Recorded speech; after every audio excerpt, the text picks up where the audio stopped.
There we go. There we go. Hello, and welcome to this week's episode of Lit Service, where we're fans of fiction and purveyors of dodgy writing advice. I'm Caitlin, and I enjoy fishing for salmon and compliments. I'm Cameron, and I am conspicuously committed to questionably creepy chiropterans, which are bats. I just said I like bats. I'll translate it for you. Go ahead, Rosalyn. Oh, sorry. And I am Rosalyn Eves, and I didn't realize we were supposed to actually do the device. I thought we were just going to mention one. So now I'm scrambling just a little bit. One of my favorite rhetorical devices actually it comes in the form of a joke. I'd like to die peacefully in my sleep and not like my grandfather and not screaming like the passengers in his car. That is beautiful. And I'm Aaliyah, and I also chose alliteration, and so I am an all-around authentic armadillo accoster, which means I may or may not have hit a carcass on my bike. Oh no. Oh, no. They smell real bad. When did that happen, Aaliyah? When I was living in Florida, and they were dead things all over. Oh, worst smell you'll ever imagine. Ringing endorsement of the state. When I was living in Taiwan, I was riding my bike and there's all this traffic, like this big, huge traffic stop and this huge rat. And I'm not talking like rat. I'm talking like, I don't think it really was a rat. I don't know what it was. R-O-U-S. Yeah, it ran across the road right as the light went. And I guess, I don't know if I wasn't watching or because I was watching it. I saw it run across the road, but I definitely hit it with my bike. And anyway. That's special. Good memories. Right So if you can't tell, this week on Lit Service, we're talking about roadkill. That's right. Actually, this week we have guest Rosalyn Eves, who is the author of Blood Rose Rebellion, Lost Crow Conspiracy, and the forthcoming Winter War Awakening from Not Books. I can't talk ever when we're recording. I don't know why. But when does your book come out, Rosalyn? Is it in March or May? March 19th. Yay! I'm so excited to read the last one. I've been following her series since it came out. So super excited. So this week we are talking about using rhetorical and literary devices in your writing without making them too purple or heavy. And so I just wanted to start by asking the group, how do you guys feel like you can progress as a writer? It doesn't necessarily have to be about literary rhetorical devices, but like improving your craft in general. What are ways that you have found to progress in your craft? Well, I know the most common saying is great writers are great readers. And I know for me, at least, my writing starts to take on kind of a little bit of the taint of whatever I happen to be reading at the time. So if I'm reading this really professional book, then my prose might sound a little stiff, or if I'm reading a really gorgeous and beautiful, wordy book, then it might start to sound like that. But it's kind of like a smoothie for me. What I put into my well comes out in a different form. And so for me, at least, when I am writing in a certain genre, I like to read in that genre as well to kind of get the feel for what's going on and kind of what it should look like. I agree. There have been many books that I've read that have inspired me to write other books that are not anything like the book that I read, but that made me want to sound like that author or to do something as cool as that author had done. How about you, Rosalyn? Reading is a big one, but also like reading craft books and then trying to apply what I see in the craft books to what I'm reading. Like if I'm working, if I'm like my first chapter doesn't work, I'll pull out a bunch of books that I love and look at what they do in their first chapter to kind of get ideas for what's working and maybe what's not working. So I think like reading, but also trying to figure out what it is about the thing that I'm reading that I love. Being analytical about your reading. I think that's so hard because when you become a writer, sometimes it's really hard to enjoy things because you're always picking them apart and trying to decide what makes them good or what makes them bad. But I think that that's really smart, being able to look at a book and then say, this is why I like it, and then practicing that thing actively before actually like inserting it into your book or like actively revising based on something that you see going well, I guess. Did you want to add anything, Cameron? Sure. So speaking of picking things apart, I think I mentioned this before, but I'm going to go ahead and do it again. A thing that I feel like has made a huge difference in my writing ability is that starting with a marketing internship I did kind of introduced me to this world of a 300 word count limit, and you have this massive topic to cover. And so the result is you're going to do 5 or 6 drafts of 300 words, and you have to justify every single word choice. So I'm not saying that when you're writing a novel, you should do that with every single 500 word block, because you would never finish. What I am saying is that it's kind of like exercise. It's kind of like if you're gonna like train to like hike a really big mountain, you might do some sprints. That doesn't mean you're gonna sprint up the mountain, but it does mean that there's going to be some stuff that carries over. So if you have the experience of the rigor of is the right word here, if you do that for a bit, you'll find that it affects just your normal writing flow. And even when you're writing at a more normal pace, it just improves your word choice and sentence structure, because you've had to do the intensive magnification examination. That's definitely true. And I feel like in the writing community, sometimes we maybe over obsess over natural talent, which definitely has a part because it is such a very creative process. But there is something to be said just for raw practice and work. And 90% of success is that raw practice and work, like Cameron was talking about. And having the capacity to listen to feedback and revise. I feel like really good really good writing is what comes with revision, not the first draft. I would say absolutely. Yes. Part of like what I said is like doing like 5 drafts for a single blog post. It's not you do a draft and then decide to start over. It's you do a draft and then I would go check with my supervisor and say, all right, and here's what we're going to do different on the next one. I'm like, all right, and then we do that 3 more times.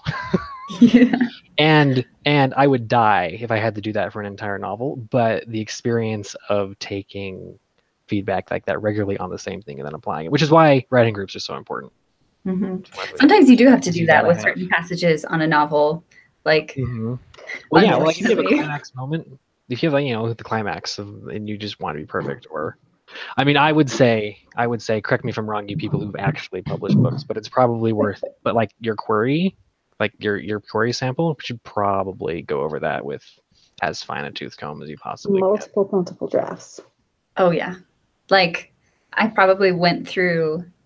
Like maybe even hundreds, not hundreds, but at least 800 probably, it seems like. Yeah. Were you going to say something, Rosalyn, about revision or something about, I don't know, when we were talking?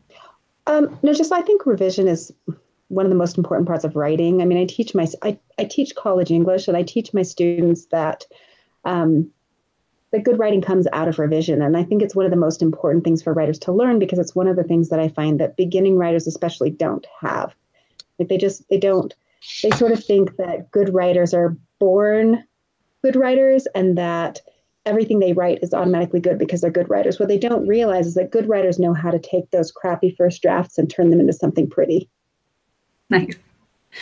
I also want to say that if you are a beginning writer, there's this really great soundbite from Ira Glass where he talks about, Rosalyn knows what I'm talking about, where he says that if you have really good taste and you know something is good, when you're first learning to produce it, the stuff that you produce is not going to be that good. But if you continue to listen and continue to work on it, then maybe the gap will narrow. I'll attach a link to that in the podcast notes. But it has always given me lots of hope. And actually seeing authors that I admire, the different parts of their career, like their first book versus their 5th book, that also gives me hope sometimes, because you can see progress in writers too, even the published ones. So we should probably get on to our actual topic.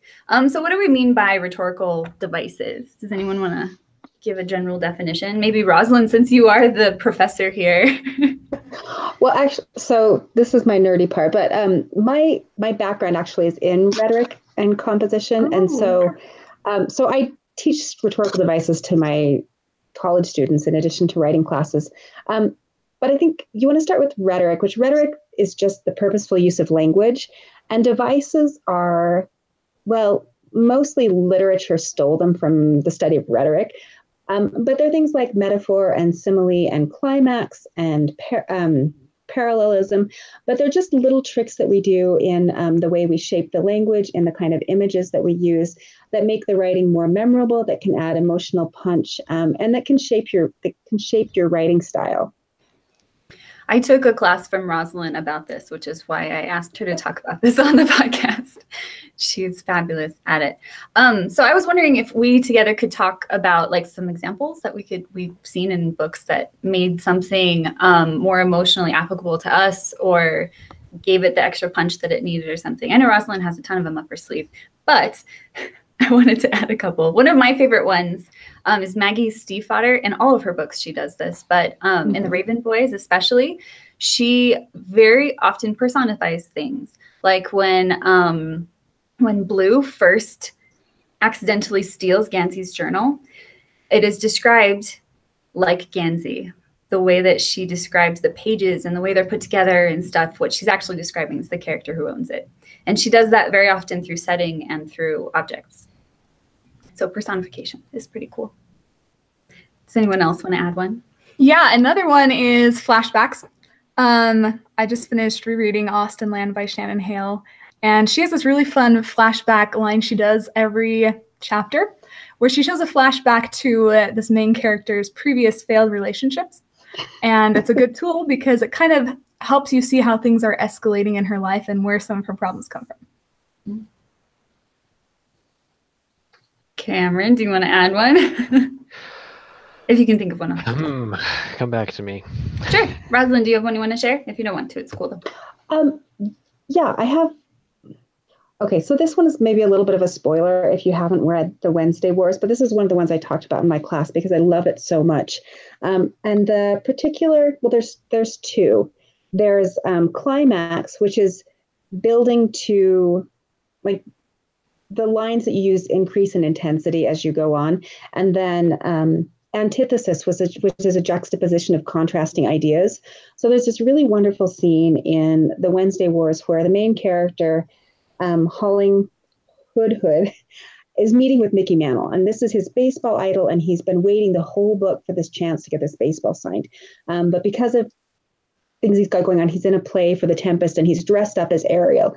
And he shows up, and he waits in line, and he gets to meet his idol, and he just builds, and he builds, and he builds, and you have this excitement with this kid. And then he gets in front of Mickey Mantle. Mickey Mantle looks him up and down and says, "Hey, listen, I don't sign baseballs for kids in yellow tights," and just dismisses him. So, like, first of all, you have that climax that builds this really powerful emotional moment. And then he has this beautiful antithesis. And sorry, I'm going to read this to you because I will paraphrase badly. When gods die, they die hard. It's not like they fade away or grow old or fall asleep. They die in fire and pain. And when they come out of you, they leave your guts burned. It hurts more than anything you can talk about. And maybe worst of all is you're not sure if there will ever be another god to fill their place. You don't want fire to go out inside you twice. And I just love, the power of that, the idea of gods dying, because isn't that part of what makes the gods? They don't die, they're immortal. And yet, like, it captures so much about how terrifying this moment, not terrifying, but heartbreaking this moment was for this kid. One of the things I think is just really interesting, just listening to you read that just now, is that I don't know if there was a single literal statement in that entire paragraph. And yet, it's extremely emotively powerful, and it feels like you know exactly what it's talking about. Yeah. So. And he manages to convey really powerful emotion with mostly single-syllable words, which also, I think people think rhetorical devices and literary devices and think, I have to use big words, I have to use pretty language. And that's not what it's about at all. It's about the effect that it has. I had another example that I wanted to actually read from Strange the Dreamer by Laini Taylor. In the very opening, so this isn't spoiling anything, I really love this opening passage because she contrasts really, really beautiful images to show just how awful the other side of it is, I guess. Mm-hmm. And I'm just going to read it to you. It says, and this is about a girl who fell from the sky. She broke over an iron gate, crimping it on impact, and there she hung, impossibly arched, graceful as a temple dancer swooning on a lover's arm. One slick finial anchored her in place. Its point, protruding from her sternum, glittered like a brooch.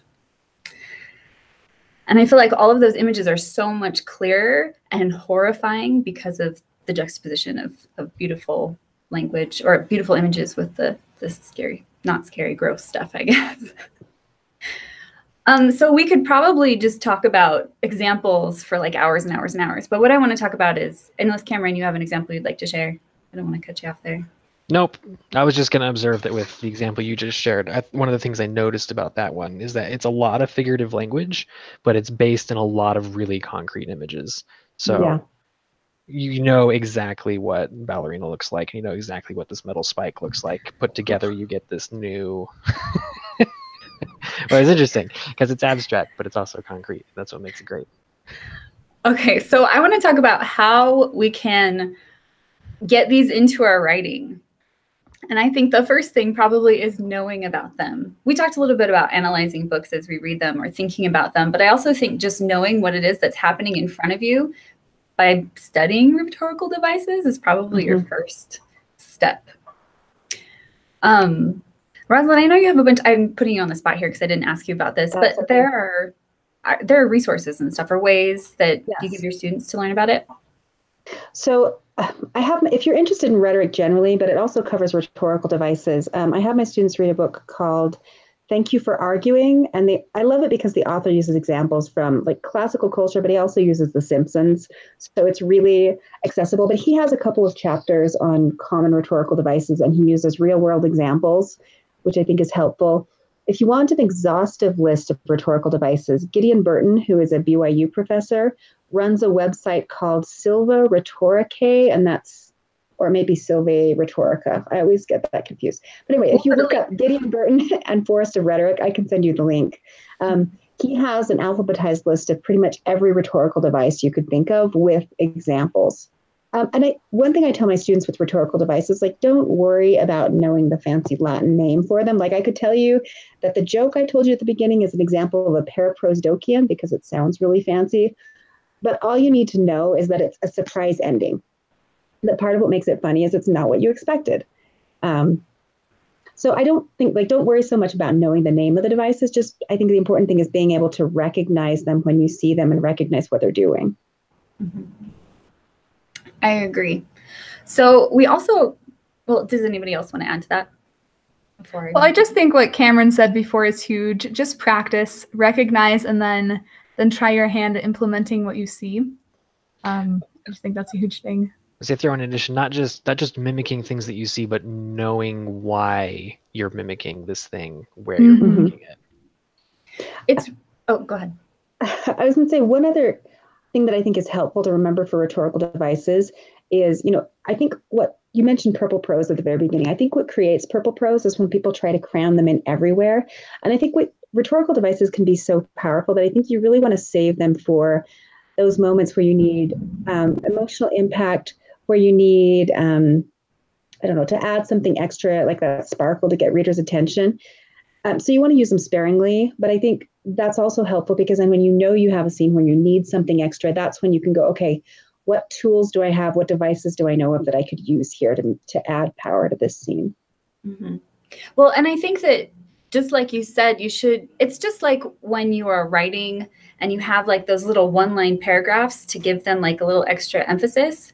If every single paragraph is one line, you will lose any kind of oomph you are giving them because everything looks exactly the same, or it's too hard to wade through it to figure out what's important. So, yeah. Thank you. Is there anything else with, let's see. Sorry, I'm looking at my notes.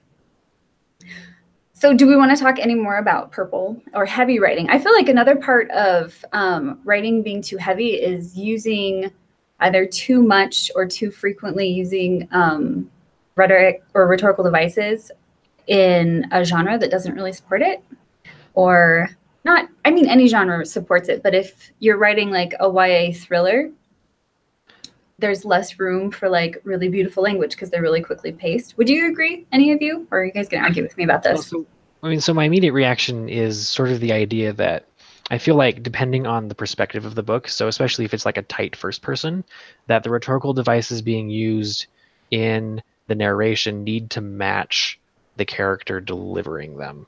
So if I don't know, if it's a sports book about a jock who has no interest in English theory, then he probably shouldn't be using, alliteration to describe things. I mean, that's an extreme example, but like, I'm not saying you can't have a jock who looks at a sunset and compares it to some really great, I don't know, flowers and ocean metaphor, but if you're going to do that, the way they invoke these rhetorical devices should inform you about their character, not distract from it. Right. Needs to be on voice. Mm-hmm. Mm-hmm. Okay. Do we have anything else we want to talk about with that? Aaliyah used literally purple writing in the outline, which made me happy. That was nice. Yeah, it was a nice thing. Okay, well then if we don't want to talk about anything else to do with this, maybe we should move on to our critique. Is there anything else we want to add on? I do have one more thing for rhetorical devices, and that's just a couple of really common ones that are really helpful if you're trying to add emotional impact, or if you have a character who needs to give a speech and you want something. Parallelism and tricolon. Parallelism is just making sure the sentences use the same sentence structure. But if you have several sentences with the same structure and you group them in groups of at least 3, then they build to a natural climax that can have a really powerful effect. And it's a pretty easy thing to achieve. So I go to trick when I'm like, okay, this character needs to say something. It needs to be meaningful. All right, they need to say something 3 times. And that doesn't mean it has to be the same thing 3 times. It just has that repetition of structure 3 times. Like, I find it works pretty well.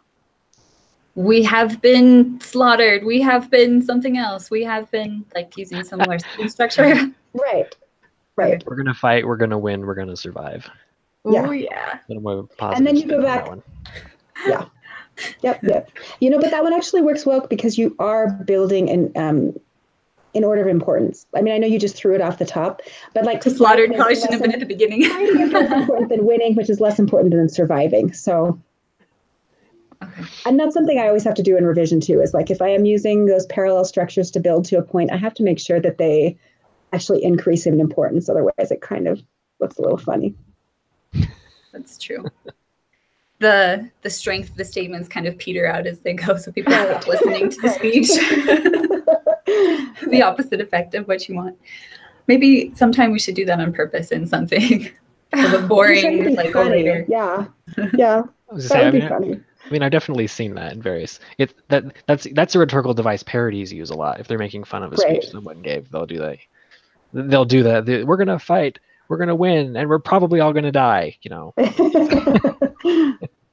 Yeah, actually, turning a lot of things like this on their heads, like the rule of 3s. I see that one used all the time to have like 2 things that are really important in building importance, and then the last one's a joke, like you were saying with that fancy word that I can't remember.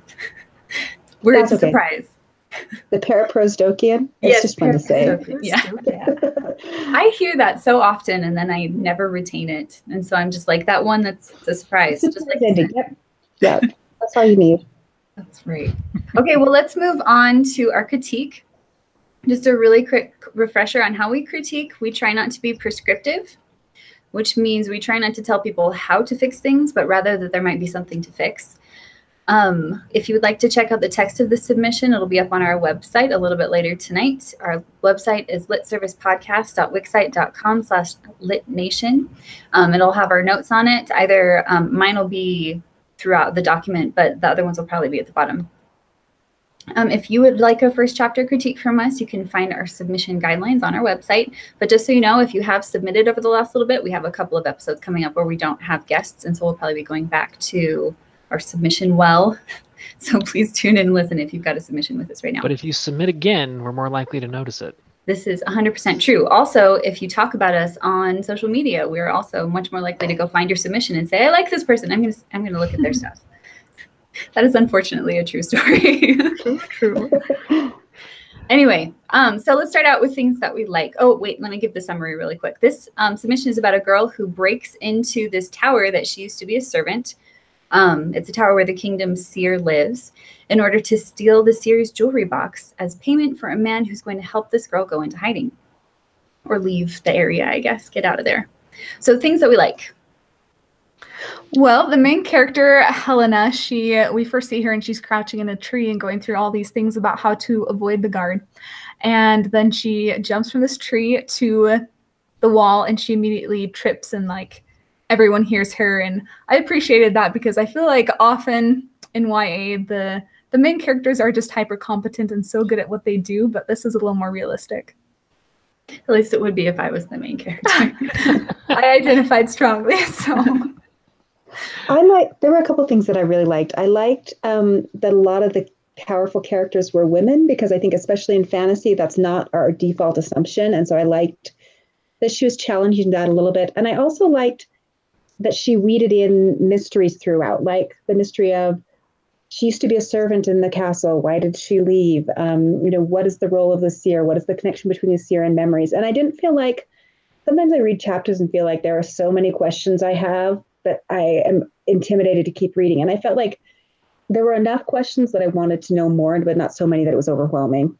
I'd say kind of similarly along those lines. I liked the kind of gradual reveal of why she's here and why she's trying to do what she's going to do. We know pretty quick she's here to steal a jewelry box, but we get kind of this dribble of I used to live here. I used to be here as a servant. I was the servant to the seer, and I felt like that.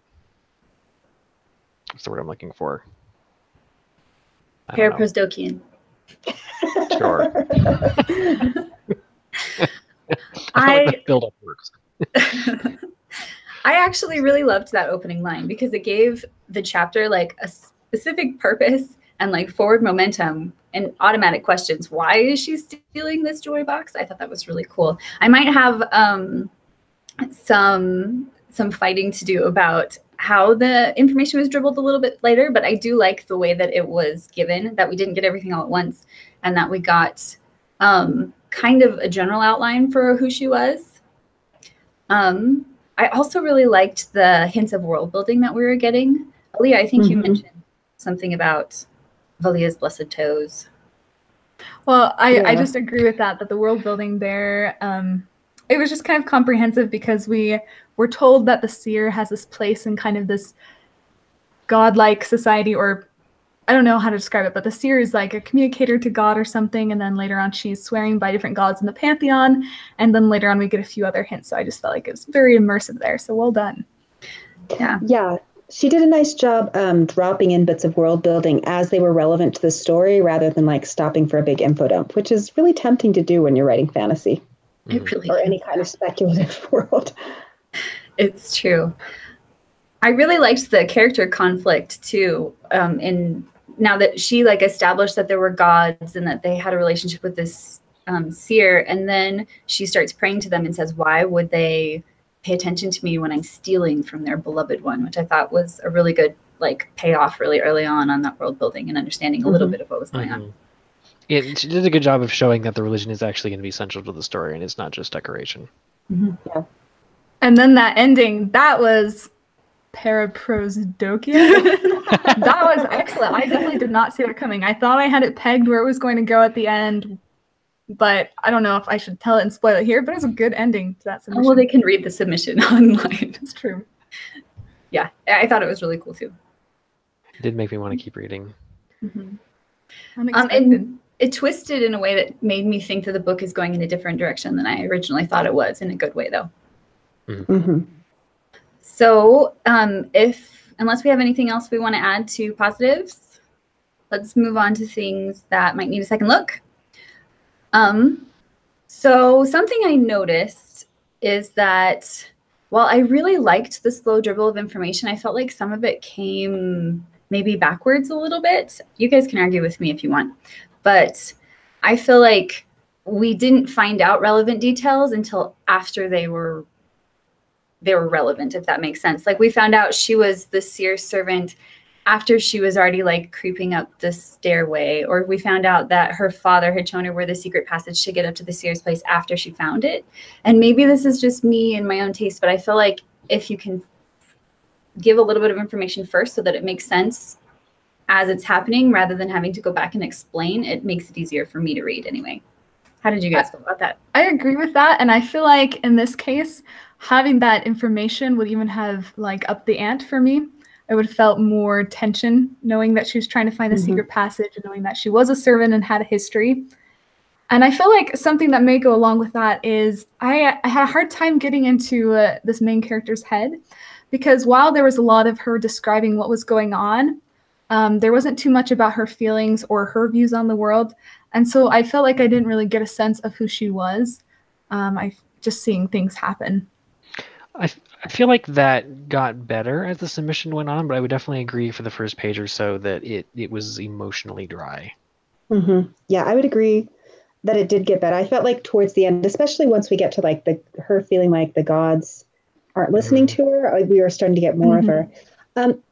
For all that I thought she did a good job not, info dumping too much, there was also stuff that I wanted to know more about early on. And one of those big things was, I think we need to know more about the role of the seer, and especially the connection of the seer to memory, so that the final scene in that chapter makes a little bit more sense. And so that we know also what the stakes are of going up against this person.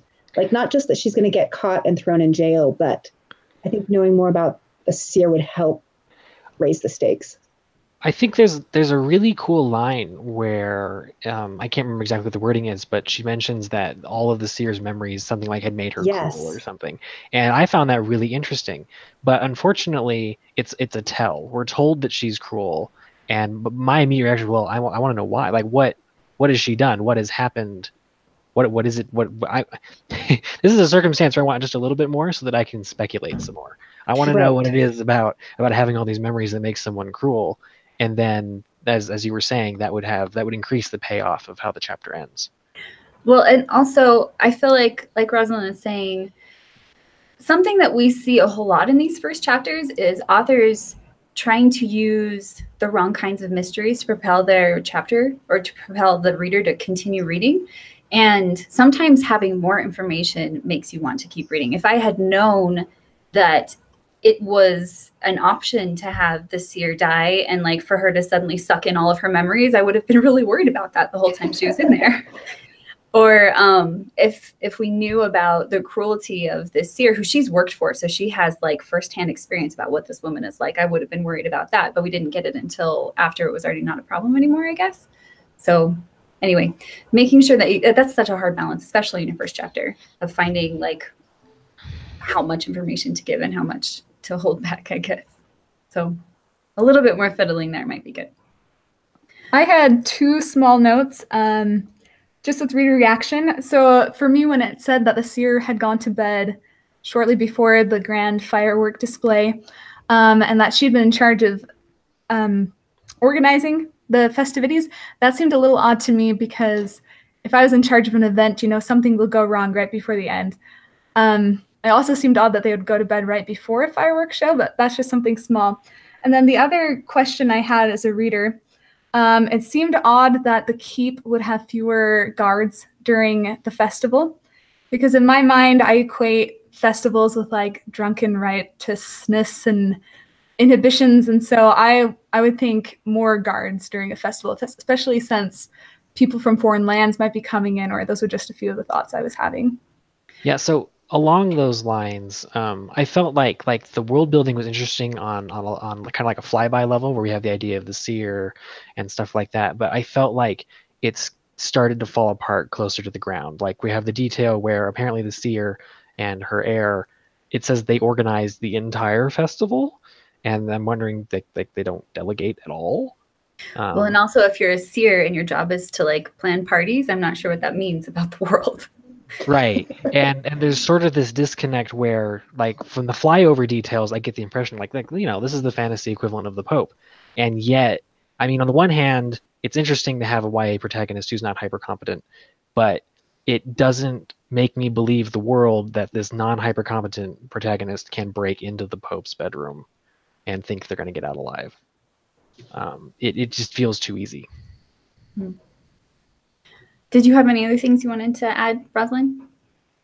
Well, I agree with most with what you're saying. I found some of those details not very believable, especially the idea that there would be so few people at such an important residence. I mean, if the seer has such a big role in the castle, there would be more people there. There would be more going on. And I was also a little confused when it said, there's only one guard, and yet we walk into the keep and there's another guard right there, somebody that she knows, in fact. So some little details like that. Sometimes there were details about the blocking that I was confused about, like when she's going towards the stairwell, and I thought she was in the stairwell, but then she's hiding under a table. Just some little things like that I think watching where the character is and where the descriptions come up, sometimes those were a little confusing for me. I had some problems with the blocking too. Like, I really liked the face plant onto the wall, but I was actually kind of confused about what was going on during that, like where she was and where the guard was and exactly how that worked. And also I thought there were a couple of details. This might have just been me, so stop me if you guys don't think that this was a thing. But there were a couple of details that I felt like were called attention to, where there's like a very cool ladder and a very hot rope. And I thought for some reason that was like the beginnings of a magic system, because they were so like clearly stated by themselves in sentences, but it didn't actually materialize into anything. I suppose it still could. But did you guys notice that?